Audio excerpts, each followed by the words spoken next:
Everyone, आपका स्वागत है पीएस स्टडी लाइन पे। आज हम लोग बात करेंगे क्लास 11th। ध्यान दीजिएगा, किसका बात करने वाले? क्लास 11th के मॉडल सेट का जो क्वेश्चन है वो मॉडल सेट फर्स्ट सब्जेक्ट जो है इसमें, ध्यान दीजिएगा, सब्जेक्ट जो है इसमें इसका हम लोग आज देखने वाले किसके बारे में? ज्योग्राफी के बारे में। किसके बारे में? ज्योग्राफी के बारे में। तो चलिए ध्यान दीजिएगा, इसमें सबसे पहला क्वेश्चन जो है अरब सागर में गिरने वाली दो नदियों का क्या बताएं? नाम बताएं। तो अरब सागर में गिरने वाली दो नदियों का नाम है सिंधु, नर्मदा, जिसमें से मैंने एक एक्स्ट्रा बना के रखा है ताप्ती नदी। ये तीनों नदियां जो है वो अरब सागर में क्या करती है? गिरती है। चलिए नेक्स्ट क्वेश्चन सेकंड नंबर का बात करते हैं। तो सेकंड नंबर क्वेश्चन है कि क्षेत्रफल की दृष्टि से भारत का सबसे बड़ा राज्य कौन सा है? तो क्षेत्रफल की दृष्टि से भारत का सबसे बड़ा राज्य कौन सा है? राजस्थान। चलिए नेक्स्ट क्वेश्चन का बात करते हैं। नेक्स्ट क्वेश्चन आता है अपवाह तंत्र किसे कहते हैं? अपवाह तंत्र किसे कहते हैं? तो इसका आंसर है किसी नदी तथा उसकी सहायक नदियों द्वारा, ध्यान दीजिएगा, किसी नदी तथा उसकी सहायक नदियों द्वारा जल बहाकर आगे की ओर ले जाने की प्रक्रिया को क्या कहते हैं? अपवाह तंत्र कहते हैं। यानी नदी जो है वो या उसकी सहायक नदियाँ जो है वो जल क्या करती है? कौन सा? जल जो है उसे क्या करती है? बहाकर, ध्यान दीजिएगा, बहाकर आगे की ओर ले जाती है। उसी प्रक्रिया को अपवाह तंत्र कहते हैं। चलिए नेक्स्ट क्वेश्चन में बात करते हैं। तो नेक्स्ट क्वेश्चन जो है, नेक्स्ट क्वेश्चन है बांगर क्या है? तो बांगर जो है एक प्रकार की मिट्टी है, और वो भी कौन मिट्टी है? पुरानी जलोढ़ मिट्टी। कौन सी मिट्टी? पुरानी जलोढ़ मिट्टी है। चलिए नेक्स्ट क्वेश्चन का बात करते हैं। तो नेक्स्ट क्वेश्चन है भारत का अक्षांशीय और देशांतरीय विस्तार। भारत का अक्षांशीय और देशांतरीय विस्तार। तो भारत का अक्षांश जो है वो 8 डिग्री 4 मिनट से लेकर 37 डिग्री 6 मिनट तक, ये क्या है? अक्षांश। और अक्षांश जो है वो ये जो चलता है ये नॉर्थ चलता है। क्या चलता है? नॉर्थ चलता है। इसी में देखिएगा देशांतर जो है कौन है? देशांतर जो है 68 डिग्री 7 मिनट, 68 डिग्री 7 मिनट से लेकर 97 डिग्री 25 यानी कि 97 डिग्री 25 मिनट ईस्ट की ओर। किधर की ओर? ईस्ट की ओर चलती है। चलिए नेक्स्ट क्वेश्चन देखते हैं। नेक्स्ट क्वेश्चन जो है वो सारगैसो सागर क्या है? सारगैसो सागर क्या है? तो इसमें देखिएगा कि 20 डिग्री तथा 40 डिग्री अक्षांश, ठीक है, 20 डिग्री तथा 40 डिग्री क्या बात करें हम लोग? अक्षांश, तथा 35 से 75 डिग्री पश्चिमी देशांतर, ठीक है, ध्यान दीजिएगा, 35 से 75 डिग्री पश्चिमी देशांतर के बीच में स्थित शांत जल के क्षेत्र को सारगैसो सागर कहते हैं। यानी कि उसके बीच का जो शांत जल का क्षेत्र होता है उसे क्या कहते हैं? सारगैसो सागर कहते हैं। जिसके चारों ओर से जो है वो क्या चलती है? वो उसके चारों ओर से महासागर चलती है। क्या चलती है? महासागर जो है उसके चारों ओर से क्या होती है? गुजरती है। नेक्स्ट क्वेश्चन बात करते हैं।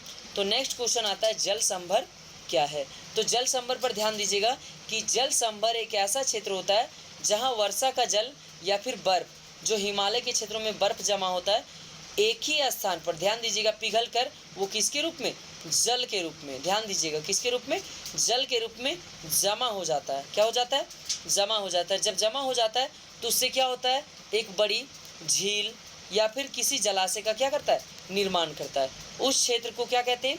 जल संभर कहते हैं। ठीक है, क्या कहते हैं? जल संभर कहते हैं। चलिए नेक्स्ट क्वेश्चन में आते हैं हम लोग। तो नेक्स्ट क्वेश्चन जो आता है, पृथ्वी को नीला ग्रह क्यों कहा जाता है? पृथ्वी को नीला ग्रह क्यों कहा जाता है? तो इसका कारण देखिएगा कि आखिर पृथ्वी को नीला ग्रह क्यों कहा जाता है, क्या कारण है? तो देखिएगा इसमें कि पृथ्वी पर लगभग 3 भाग में क्या है? जल है। ये आपको सबको पता होगा बेसिकली कि 3 भाग में क्या है? जल है, जिसके कारण उसे अंतरिक्ष से देखने के बाद कैसा प्रतीत होता है? प्रतीत का मतलब दिखाई देना। क्या होता है? दिखाई देना। वो जो है वो नीला दिखाई देता है। इसके अत्यधिक भाग में जल होने के कारण इसे नीला ग्रह भी कहा जाता है। कौन सा ग्रह? नीला ग्रह भी कहा जाता है, या फिर नीला ग्रह के साथ साथ इसे जल ग्रह के रूप में भी माना जाता है या फिर कहा जाता है। चलिए नेक्स्ट क्वेश्चन देखते हैं। नेक्स्ट क्वेश्चन है कि पारिस्थितिकी से आप क्या समझते हैं? पारिस्थितिकी से आप क्या समझते हैं? तो ध्यान दीजिएगा, पारिस्थितिकी तंत्र एक ऐसा स्थान होता है या एक ऐसा केंद्र होता है, केंद्र बोलिए या स्थान, दोनों क्या है? एक होता है, जिसमें सभी प्रकार के जीव जंतु, पेड़ पौधे कीड़े मकोड़े इत्यादि क्या करते हैं, निवास करते हैं। निवास करना यानी कि रहते हैं, क्या करते हैं, रहते हैं, जो परस्पर, ठीक है, जो परस्पर एक दूसरे से क्या होते हैं, जुड़े होते हैं, यानी कि एक दूसरे से ये संबंधित होते हैं। चलिए नेक्स्ट क्वेश्चन देखिएगा। नेक्स्ट क्वेश्चन है जैव मंडल से आप क्या समझते हैं। तो चलिए बात करते हैं जैव मंडल के बारे में। जैव मंडल एक ऐसा क्षेत्र होता है, एक ऐसा स्थान होता है जिसमें स्थल मंडल पहला, दूसरा वायुमंडल, तीसरा जल मंडल, ध्यान दीजिएगा, तीसरा जल मंडल, तीनों का समावेश यानी कि तीनों उसमें मिला हुआ हो, उस क्षेत्र को, अर्थात हम कह सकते हैं कि वैसा स्थान, ध्यान दीजिएगा, वैसा स्थान जहाँ क्या संभव हो, जीवन संभव हो, उस क्षेत्र या वैसा स्थान जहाँ जीवन आसानी से संभव हो, उसे क्या कहते हैं, ध्यान दीजिएगा, उसे जो कहते हैं, उसे उस क्षेत्र को या उस स्थान को जैव मंडल कहते हैं। जैव मंडल में विभिन्न प्रकार के गैसों, विभिन्न प्रकार के गैसों का आवरण होता है, एक परत वहाँ क्या होता है, परत जो है वो बना हुआ रहता है। चलिए आगे चलते हैं हम लोग। तो आगे जो है, आगे जो क्वेश्चन है कि नदियों के किन्हीं 5 महत्व को क्या करें, लिखें। तो ध्यान दीजिएगा, नदियों के माध्यम से आप जल की कमी को क्या कर सकते हैं, पूरा कर सकते हैं। दूसरा है कि बड़ी मात्रा में मत्स्य पालन यानी मछली का पालन कर सकते हैं। तीसरा जो है इसमें है, ध्यान दीजिएगा, कृषि क्रिया यानी कि खेती का कार्य आप अच्छे ढंग से कर सकते हैं। चौथा जो नौचालन यानी कि नाव चालकों की इससे सहायता मिलती है। पाँचवा जो है इससे क्या प्राप्त हो सकती है, बिजली प्राप्त हो सकती है। इसके अलावा अन्य कार्य हैं, इसके अलावा बहुत सारे ऐसे कार्य हैं जो आप नदियों के माध्यम से कर सकते हैं, ठीक है, नदियों के माध्यम से कर सकते हैं या फिर इसे संपन्न कर सकते हैं। और संपन्न का मतलब होता है पूरा करना, क्या होता है, पूरा करना होता है, यानी कि आप नदियों के माध्यम से बहुत सारे कार्य क्या कर सकते हैं, पूरा कर सकते हैं। चलिए अब आते हैं नेक्स्ट क्वेश्चन में। तो नेक्स्ट क्वेश्चन है कि बांगर और खादर में अंतर स्पष्ट करें। ध्यान दीजिएगा, बांगर और खादर में क्या करें, अंतर स्पष्ट करें। तो आप देखिएगा कि बांगर और खादर एक प्रकार की मृदा है जिसमें निम्नलिखित अंतर है। अब निम्नलिखित अंतर क्या है वो देखिएगा। तो पहला बात करते हैं बांगर के बारे में। बांगर मृदा जो होती है पुरानी जलोढ़ मृदा को कहते हैं। किसे कहते हैं, पुरानी जलोढ़ मृदा को। दूसरा देखिएगा, दूसरा जो है ये नदियों के दूर स्थान में पाया जाता है, ये नदियों के दूर स्थान में पाया जाता है। तीसरा है कि यह कम उपजाऊ होती है, तीसरा यह क्या होती है, कम उपजाऊ होती है। ये कौन सी मिट्टी थी, बांगर मृदा। अब आते हैं खादर मृदा के बारे में, ध्यान दीजिएगा, खादर मृदा के बारे में आते हैं। तो खादर मृदा की पहली विशेषता है कि यह नई जलोढ़ मृदा होती है। कौन सी जलोढ़ मृदा, नई जलोढ़ मृदा होती है। दूसरा, ये नदियों के नज़दीक क्षेत्र में पाया जाता है। कैसे क्षेत्रों में, नज़दीक क्षेत्र में, तथा यह अत्यधिक उपजाऊ होते हैं। अब बात रह जाता है कि दोनों जो है वो जलोढ़ मृदा के प्रकार हैं। किसके प्रकार हैं, जलोढ़ मृदा के प्रकार है। जलोढ़ मृदा के जो प्रकार हैं ये दोनों में अत्यधिक मात्रा में किसकी खेती होती है, चावल की खेती होती है। किसमें, चावल की खेती होती है। चलिए अब बात करते हैं नेक्स्ट क्वेश्चन। तो नेक्स्ट क्वेश्चन जो है वो समुद्री जल की लवणता क्या है, समुद्री जल की लवणता यानी कि लवण क्या होता है इसके बारे में देखेंगे हम लोग। तो बात करते हैं लवणता शब्द जिसे समुद्र में घुले हुए नमक की मात्रा की क्या होती है, जानकारी होती है। यानी कि उसमें जल में जो भार होता है अन्य पदार्थ के घुले होने का, उसे क्या कहते हैं, लवणता कहते हैं। आगे देखिएगा, इसका आकलन प्रति हजार यानी कि 1000 ग्राम प्रति इसका आकलन किया जाता है। जो किसके माध्यम से किया जाता है, पीपीटी के माध्यम से। किसके माध्यम से, पीपीटी के माध्यम से किया जाता है। चलिए इसे देखते हैं, जाना जाता है ये जो बनता है ये नदियों तथा भूमि द्वारा समुद्र तक क्या करती है, पहुंचती है। इसमें सडनली खारापन नहीं होता है, ये नदियों और भूमि के माध्यम से समुद्र तक क्या होती है, पहुंचती है। इसकी जानकारी तापमान और घनत्व के माध्यम से होता है। यानी कि तापमान और घनत्व से हमें इसकी पूरी जानकारी क्या होती है, प्राप्त होती है। किसकी, समुद्री लवणता की। चलिए नेक्स्ट क्वेश्चन का बात करते हैं। तो नेक्स्ट क्वेश्चन देखिएगा, ये प्राकृतिक से जुड़ा हुआ है।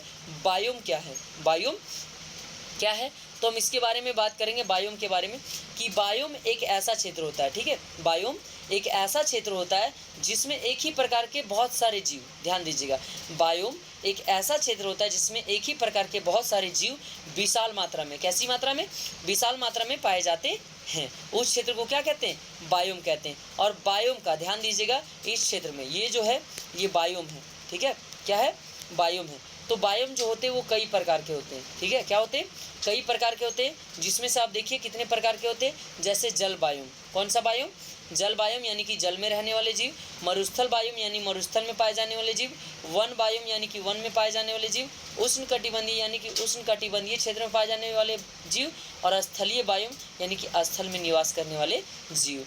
चलिए ध्यान दीजिएगा, आगे बात करते हैं। अगला क्वेश्चन जो आता है इसमें ध्यान दीजिएगा, अगला क्वेश्चन जो है इसमें ये है पारिस्थितिकी संतुलन से आप क्या है इसे असंतुलन को रोकने की उपायों की क्या करें, चर्चा करें। तो पहले इसके बारे में देख लेते हैं। पारिस्थितिकी में सभी जीव प्रजातियां एक दूसरे से परस्पर क्या होती है, जुड़ी हुई होती है। इससे पर्यावरण, पेड़ पौधे, जीव जंतु तथा मनुष्य संबंध को पारिस्थितिकी तंत्र या संतुलन कहा जाता है। ठीक है, जो एक दूसरे से सभी लोग क्या होते हैं, जुड़े हुए होते हैं। क्या होते हैं, ध्यान दीजिएगा, क्या होते हैं, जुड़े हुए होते हैं, यानी कि मिले हुए रहते हैं। यानी कि किसी एक के द्वारा सबकी क्रिया यानी कि काम जो होता है वो क्या होता है, संपन्न होता है, पूरा होता है। तो आगे देखिएगा क्या इसे रोकने का उपाय जो है वो क्या है। तो यहाँ देखिएगा कि असंतुलन को रोकने का उपाय, सभी पेड़ पौधे तथा जीवधारियों को अलग अलग स्थानों में रखना चाहिए, यानी कि एक ही स्थान में इसे रहने देना नहीं चाहिए। ठीक है, ध्यान दीजिएगा। नेक्स्ट टॉपिक जो है, मनुष्यों से जंगली जीवों को क्या करना चाहिए, बचाना चाहिए, क्योंकि दिन प्रतिदिन जंगली जीवों की जनसंख्या क्या होती जा रही है, कम होती जा रही है। प्राकृतिक आपदा आने के समय जीवों को क्या देनी चाहिए, सुरक्षा देनी चाहिए। ठीक है, ध्यान दीजिएगा। आगे जो है, अवैध तरीके से जो जंगलों की कटाई तथा खनन हो रही है उसे क्या करना चाहिए, रोकना चाहिए। क्या करना चाहिए, रोकना चाहिए। आगे जो है, एक ही प्रकार के जीवों को बढ़ने देना नहीं चाहिए, नहीं तो हमारा जो पर्यावरण है वो संतुलन नहीं रहेगा। चलिए ध्यान दीजिएगा, नेक्स्ट क्वेश्चन का बात करते हैं। तो नेक्स्ट क्वेश्चन है 16 नंबर क्वेश्चन। इसमें देखिएगा कि भारत के प्रमुख भौतिक भागों की क्या करें, नाम लिखें और किसी एक पर विस्तृत क्या करें, वर्णन करें। क्या करें, वर्णन करें। तो इसमें सबसे पहले ध्यान दीजिएगा, इसका भाग जो है वो क्या क्या है वो देखिएगा। तो पहला भाग जो है इसमें तटीय मैदान, कौन सा मैदान, तटीय मैदान। दूसरा जो है हिमालय, तीसरा प्रायद्वीपीय पठार, चौथा थार मरुस्थल, और पांचवा जो है वो सिंधु गंगा की विशाल मैदान। तो हम जो यहाँ बात करने वाले हैं देखिएगा किसके बारे में, सिंधु तथा गंगा के विशाल मैदान के बारे में बात करने वाले। सिंधु गंगा नदी जो है इसके द्वारा जलोढ़ मृदा से बनाई गई एक समतल मैदान है जो उत्तर भारत में पाई जाती है। कौन से भारत में, उत्तर भारत में पाई जाती है। इन क्षेत्रों में सर्वाधिक किसकी खेती की जाती है, चावल की खेती, क्योंकि जलोढ़ मृदा जो होती है वो चावल की खेती के लिए अत्यधिक क्या मानी जाती है, उपजाऊ मानी जाती है। ठीक है, क्या मानी जाती है, उपजाऊ मानी जाती है। अत्यधिक मात्रा में या जो है अत्यधिक मात्रा में उपजाऊ होते हैं। इन क्षेत्रों के अंतर्गत सबसे ज़्यादा चावल की खेती पश्चिम बंगाल, छत्तीसगढ़, यानी कि सबसे ज़्यादा जलोढ़ मिट्टी इसी क्षेत्र में हरियाणा, पंजाब के क्षेत्र में पाए जाते हैं। इन्हीं नदियों के द्वारा, ध्यान दीजिएगा, इन्हीं नदियों के द्वारा डेल्टा का क्या किया जाता है, निर्माण किया जाता है। डेल्टा का निर्माण गंगा, ब्रह्मपुत्र, सिंधु नदियों के द्वारा होता है, जो विश्व का सबसे बड़ा डेल्टा है जिसका नाम क्या है, सुंदरवन डेल्टा है। आगे ध्यान दीजिएगा, अगला 17 नंबर क्वेश्चन का बात करते हैं। मृदा अपरदन क्या, इसे रोकने का उपाय बताएं। तो चलिए आज देखते हैं हम लोग कि मृदा अपरदन और इसे रोकने का उपाय। ध्यान दीजिएगा, जब किसी पहाड़ी वाले इलाकों में, कौन से इलाकों में, पहाड़ी वाले इलाकों में, किसके कारण, वर्षा के कारण, वर्षा के कारण एक ही कारण एक स्थान की मिट्टी, एक स्थान की मिट्टी कट कर, ठीक है, ध्यान दीजिएगा, कट कर या फिर बह कर, इस क्षेत्र में बह कर, ध्यान दीजिएगा, बह कर, ध्यान दीजिएगा, कट कर या फिर बह कर किसी एक स्थान से दूसरे स्थान तक क्या हो जाती है, चली जाती है। उस प्रक्रिया को क्या कहते हैं, मृदा अपरदन कहते हैं। क्या कहते हैं, मृदा अपरदन। अब इसे रोकने का उपाय, इसमें कारण का चर्चा नहीं किया गया था, हम कारण का चर्चा नहीं करेंगे, इसे रोकने का उपाय जानेंगे। तो रोकने का उपाय के बारे में बात करते हैं तो फर्स्ट है कि अत्यधिक मात्रा में पेड़ों को क्या करना चाहिए, लगाना चाहिए। ठीक है, दूसरा जो है वो वनों की कटाई नहीं करनी चाहिए। ठीक है, कम करनी चाहिए, अत्यधिक मात्रा में पेड़ पौधों को क्या करना चाहिए, लगाना चाहिए। आगे ध्यान दीजिएगा कि पहाड़ी वाले इलाकों में सोपान को क्या करना चाहिए, बनाना चाहिए। सोपान यानी कि बड़े क्षेत्र को छोटे छोटे क्षेत्रों में बांट देना। कैसे क्षेत्रों में, छोटे क्षेत्रों में बांट देना। अगला टॉपिक जो है, ढाल वाले इलाकों में समोच्च रेखीय जुताई, एक दूसरे से जो परस्पर जुड़ी होती है, परस्पर क्या होती है, जुड़ी हुई होती है, उस प्रकार की जुताई होनी चाहिए। तो क्या हो सकता है कि मृदा अपरदन को हम लोग रोक सकते हैं। 17 नंबर जो क्वेश्चन देखें, 17 नंबर क्वेश्चन जो है क्या है वो देखिएगा कि भारत के मानचित्र पर दर्शाइए। तो भारत के मानचित्र में दिया हो कि नर्मदा और ताप्ती नदी। तो नर्मदा और ताप्ती नदी जो है ये मध्य प्रदेश से निकलती, कहाँ से? मध्य प्रदेश से। कोरोमंडल तट जो है, ध्यान दीजिएगा, कोरोमंडल तट जो है ये तमिलनाडु में है। कहाँ है? तमिलनाडु में है। ध्यान दीजिएगा आगे, चिल्का झील। तो चिल्का झील आप लोगों को लगभग पता ही होगा कौन से क्षेत्र में? उड़ीसा में है। कहाँ है? उड़ीसा में है। अब बात करते हैं लक्षद्वीप और अंडमान निकोबार की। तो लक्षद्वीप जो है ये भारत के दक्षिण पश्चिम में पाया जाता है और अंडमान निकोबार जो है ये दक्षिण पूर्व में पाया जाता है। ठीक है, तो ध्यान दीजिएगा, आपको इसमें से बताया गया कि इसमें लगभग सारा, ये लास्ट मैप का क्वेश्चन था। आप लोग मैप में क्या करें?